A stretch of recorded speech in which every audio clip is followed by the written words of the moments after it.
Salut à tous, j'espère que vous allez bien. D'un point de vue macro, demain ça sera une grosse journée parce qu'il y aura beaucoup de résultats d'entreprises, notamment Microsoft, et la réunion avec Tonton Powell qui va absolument pas baisser les taux. Je commence cette vidéo par la carte thermique des liquidations. Comme prévu, beaucoup de shorters se mettent au niveau des 3900 à 4000. Là, ils se sont vraiment mis juste au-dessus de ce top. C'était mon scénario, c'est vraiment une énorme résistance. Il y avait aussi énormément de personnes qui s'étaient mis en long au niveau des 3800. Ils voulaient jouer le break des 4000 et le bouchon de champagne si jamais ça passait. Du coup, ce qui s'est passé, c'est que bien évidemment, le prix est venu les chercher. Parce que si jamais le marché monte, le but du jeu, c'est de sortir le plus de monde possible pour être les seuls dans le train. Ceci étant dit, on est quand même à une croisée des chemins où le scénario est vraiment très simple. Soit on arrive à break les 4K et dans ce cas, c'est euphorie, nos alpètes, tout le monde est content et fait des gains. Pour que ce scénario passe, pour moi, il n'y a pas 36 000 solutions, il faut un short squeeze. Parce que malheureusement, là, le setup est terrifiant et il est vachement bière. Vraiment, là, c'est une distribution. On peut voir en plus qu'elle est proportionnelle, c'est-à-dire que c'est monté à peu près en weekly, ce qui nous fait une proportion à peu près à 5-6 heures par là. Donc moi, je me mets en 4 heures. Et on a bien les phases de la distribution. On a le PS, le Buying Climax, l'UT. Vous pouvez aussi voir ça en Buying Climax, UT, UTAD, c'est vous qui voyez. Si on zoome, en plus, on a bien le retour sur le POI initial de cette première chute, histoire de refermer les derniers ordres avant d'aller en enfer. Donc, toute chose égale par ailleurs, juste en regardant le graphique, ça pue.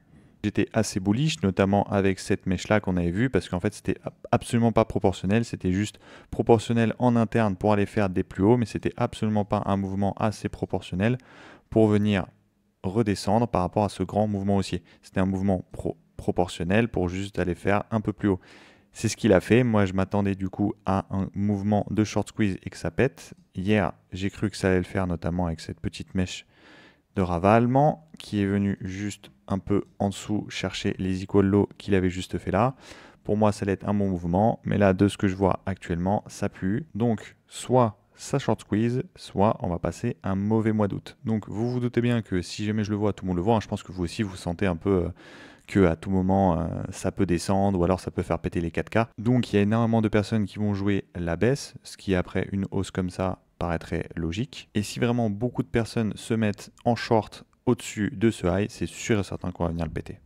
BTC, le setup est moins clair, mais il n'est pas non plus bullish. Il est vraiment en fait en range parce qu'on a eu une liquidation au-dessus dans cette partie-là, une liquidation en bas ici.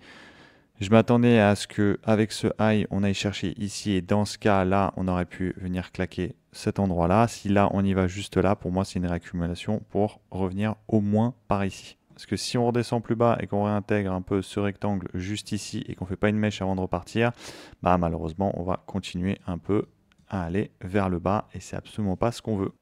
La baisse du Nasdaq aujourd'hui, c'est juste les fonds qui se couvrent par rapport aux résultats d'entreprise, notamment demain. Donc il n'y a pas plus d'informations à en tirer que ça pour moi.